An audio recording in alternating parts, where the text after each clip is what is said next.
Hello, good afternoon. আজকে special একটা menu, সেটা হচ্ছে মানকচু বাটা। এর মধ্যে রয়েছে নারকেল, কাঁচা লঙ্কা, তারপরে এটা কী যেন বলে, ওই কালো সর্ষে, আর রয়েছে মানকচু। এটা ইন্দুবালা ভাতের হোটেলের মতো করে করেছি। আর সাথে রয়েছে গরম গরম ভাত, আর এদিকে রয়েছে এগ কারি।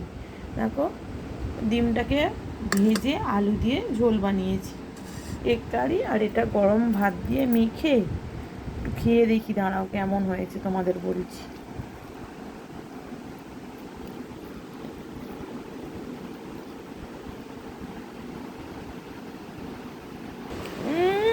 সেই স্বাদ, বিশ্বাস করবে না, সেই স্বাদ হয়েছে।